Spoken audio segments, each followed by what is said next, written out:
disasters strike somewhere in our country every year. That's more than 50 disasters every day. Some are major, like Hurricane Camille. I witnessed this awesome destruction, but Hurricane Camille, and even the greatest natural disaster we could imagine, would be dwarfed by the loss of lives and property in a nuclear attack.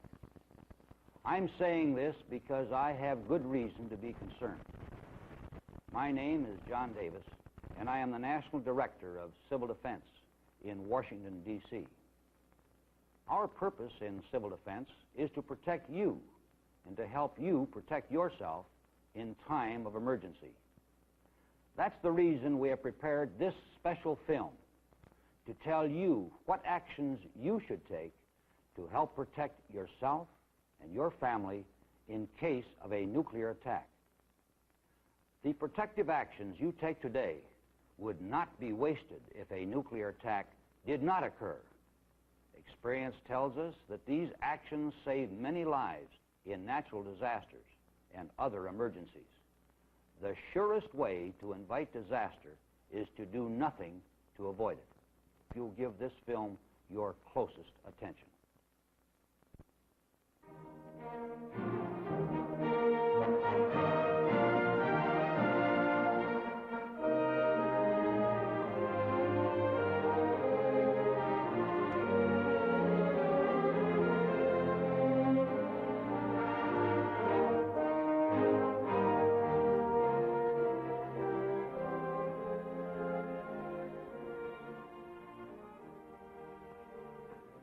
Most likely, the most important fact in the world today is this.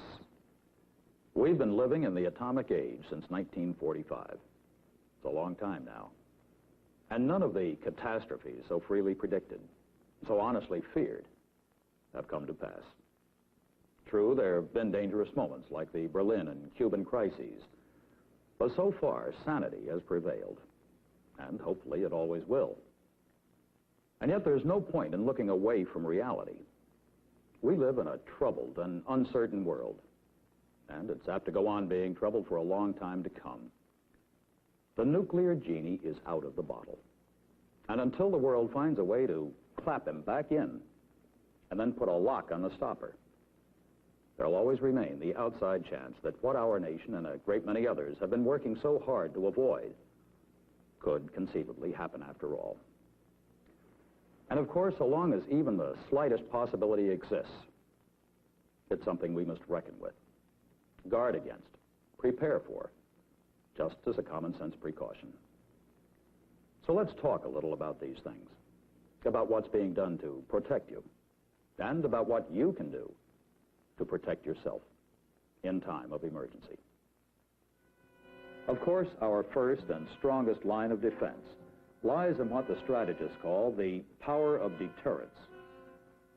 In our intercontinental missiles, our nuclear submarine fleet, strategic air command, in the ability of all our military forces to retaliate even after a surprise attack, and do it with such enormous force that the aggressor would be defeated, most likely destroyed. And in that fact, that knowledge alone lies the strongest incentive any enemy could have to avoid launching a nuclear war. But behind the sword, there's also a shield. Very quietly, but steadily over the years, we've been building a nationwide system of civil defense designed to save lives, to protect as many of our people as possible. It consists of many things. The National Warning System, tied in with NORAD, the North American Air Defense Command, able to alert the whole nation in a matter of minutes.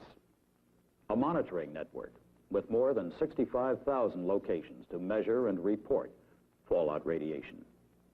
And most important, a very large and growing public shelter system to protect us from that radiation. Local governments have been making detailed plans to deal with all kinds of disasters.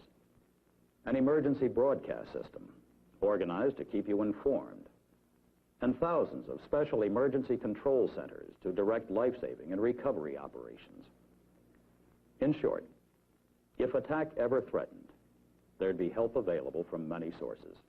You would not be alone. But a lot, inevitably, would depend on you. There's no point in denying or trying to minimize the grim fact that a nuclear attack would take a heavy toll of lives. But in all the Defense Department studies, and there have been many of them, two things come clear. Even under heaviest attack, our nation could, in fact, would survive. And our losses would be much less, your own chances of survival much greater, if each of us would take time to do just three things.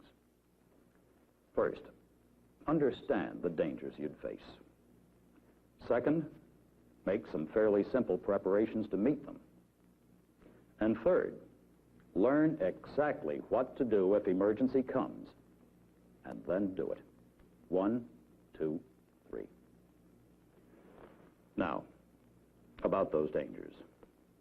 There are some you can't do much about, but others you can.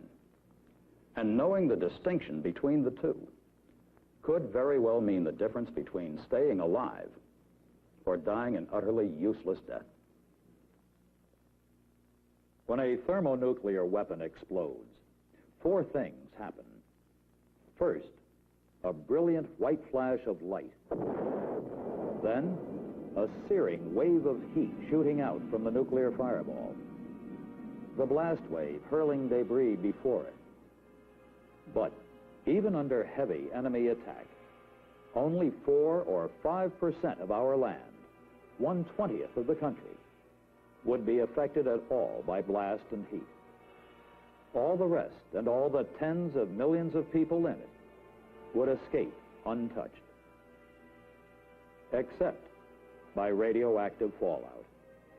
It could spread on the winds to cover not just 5%, but 80 or 90% of our country. But that's one danger you can do something about, if you know a few facts about fallout. When a nuclear weapon explodes anywhere near the ground, tons of dirt and debris are pulverized into millions of tiny particles, swept up into the fireball, turned dangerously radioactive. They drift downwind in the mushroom cloud, then start slowly falling back to Earth.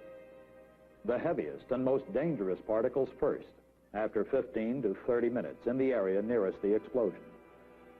The lighter ones later, perhaps hours or days later, and hundreds of miles away, wherever the winds may take them. But wherever they fall, in fields and streams, on rooftops, or in the streets, they spell danger. Each one of these fallout particles, no larger than grains of salt or fine sand, is like a tiny X-ray machine, shooting out deadly, invisible gamma rays that can damage or destroy the cells of your body.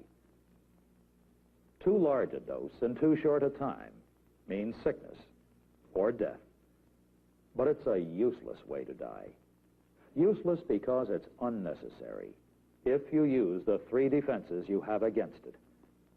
One is time. The most dangerous period would be the first 24 hours after fallout arrives. But fortunately, radiation decays very rapidly. It's like an elevator going down fast. For example, if all the fallout were down on the ground 1 hour after the burst, then by 7 hours, the radiation would have dropped to just 10% of that 1 hour level. By the end of 2 days, it would be down to 1%. And in 2 weeks, it would be just 1/10 of 1%. In short, with shelter, you can wait it out. But while you're waiting, you'll need protection. And that comes from 2 things: mass and distance. Mass, meaning thick, heavy, dense materials. Concrete. Steel. Even ordinary earth, to absorb or deflect those deadly gamma rays, reduce the amount of radiation reaching you. And distance, because the farther you are from the source of the radiation, fallout particles settled on the roof or on the ground outside, the safer you'll be. Put those two together, mass and distance, and you've got a fallout shelter. You'll find it wherever you see this sign, the black and yellow sign that marks our community fallout shelters. And they could mean the difference between life and death in time of emergency. Of course, if you're convinced of the futility of it all, and you want to just stand out there and bare your breast to radiation, that happens to be your privilege. But as we all found out in the Cuban crisis, that kind of talk becomes just talk. As the real danger mounted, so did our will for survival. We all discovered a reason for living, ourselves, our families, our children, and we were all looking for shelter. Well, it's there now, ready for use. A nationwide system of more than 100,000 large public fallout shelters located in office buildings, apartments, schools, factories, stores. And it's a good idea to look around, to know at all times where the nearest ones are, just in case they ever prove needed. Of course, there's still not enough, and they're not everywhere. Usually, there's plenty of fallout shelter downtown where most people work, but less in the suburbs where a lot of us live, and not nearly enough out in the country where there aren't enough buildings of heavy construction. If that's the problem, if you're just too far away from the nearest community shelter to reach it in time, then you'd better do something about it. One answer may lie in your own home. If the house has a basement, earth and concrete may give you some shielding already built in. And to help fill in the gaps, the Office of Civil Defense has been conducting home surveys in many of our states, asking each homeowner to fill out a questionnaire, then telling him by means of computer exactly how much fallout protection is already there. If you've already taken part in one of these surveys, you already know if your house has enough. And if it hasn't, well, usually all it takes to improve it, to build a home shelter in your basement, is some do-it-yourself effort, plus a couple of $100 at most for concrete block and other materials. And in extreme emergency, if crisis seems imminent and no shelters available, it's still possible to improvise some last-minute protection against fallout. Not as good as you'd find in a regular shelter, but any protection's better than none, and it could be enough to save your life. Remember, use mass and distance to reduce radiation. Choose the corner of your basement that's most below ground level. Set up a sturdy table or workbench there. Wall it in with the heaviest materials you can find: bookcases, chests of drawers, appliances, trunks. Then, fill the drawers with earth or sand to give added protection. Cover the top with as much heavy shielding as it will hold: house doors, bricks, flagstones, firewood. Then, once your family's all inside, block up the entrance, leaving an opening at the top just large enough to let air in, of course. If you live in the country and your home lacks a basement, a storm cellar outside can serve just as well. If the existing roof is made of light wood, put in extra posts and braces to support the added weight. Then cover the roof with a foot or more of earth to give you solid protection. After everyone's inside, use bricks, sandbags, or heavy concrete blocks to wall up the entrance, leaving just a few inches open at the top, again for ventilation. Or you can improvise a shelter in your yard. Dig an L-shaped trench, 4 feet deep and 3 feet wide. Make the longer side of the L big enough to accommodate your family. The other leg will serve as an entranceway and help reduce the amount of radiation getting into the shelter area. Shore up the sides of the trench for safety. Then cover it with house doors and heavy timbers. Then pile on a foot of earth for protection. As a last resort, even if there's no basement or storm cellar available, You could get some limited fallout protection by improvising a shelter on the ground floor of your home. Use a hallway, an inner room, or large clothes closet, away from outside walls and windows. With doors, chests, trunks, and boxes filled with earth or sand, you can create an enclosure large enough to live in for the short time of that first peak period of danger.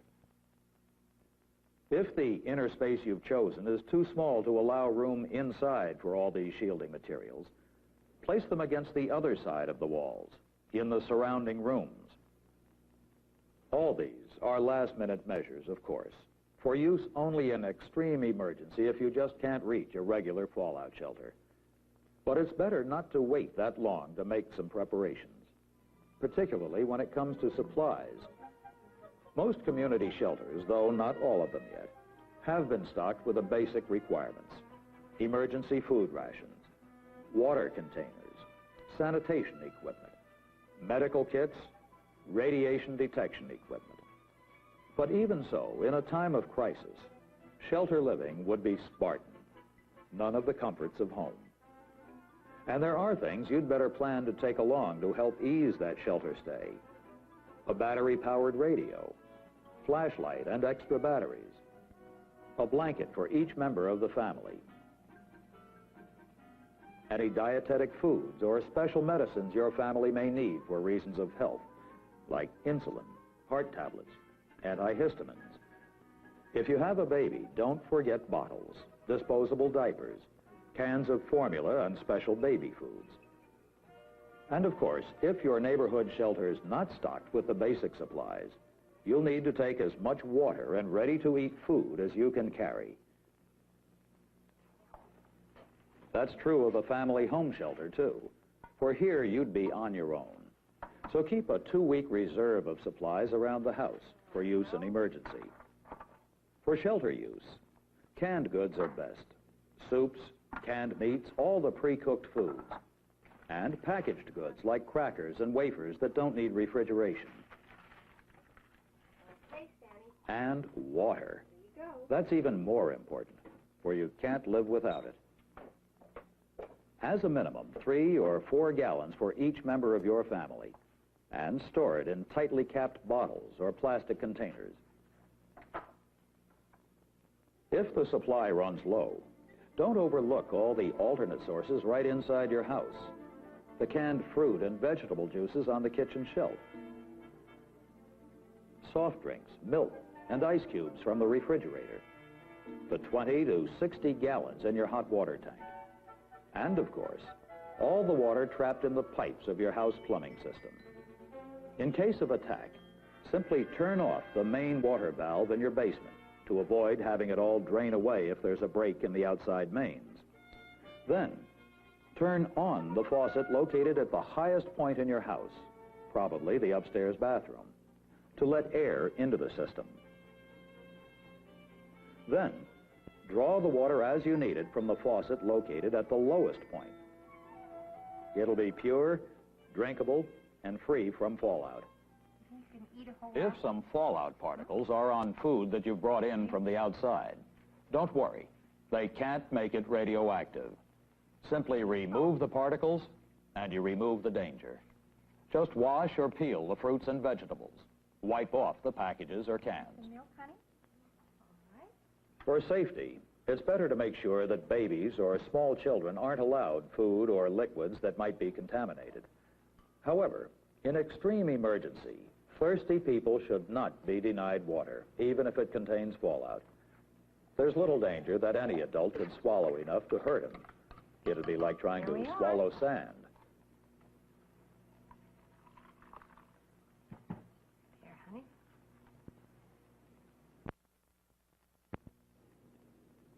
Of course, we've only skimmed the surface here of things you need to know and do. But you'll find everything covered in fullest detail in this Citizen's Handbook prepared by the Office of Civil Defense. It's titled, In Time of Emergency. It deals with natural disasters as well as the dangers of enemy nuclear attack. And you can get a copy from the Civil Defense Office of your own local government. Read it. Study it. And above all, Keep this quick checklist of emergency actions in mind. First, know your local emergency action plan.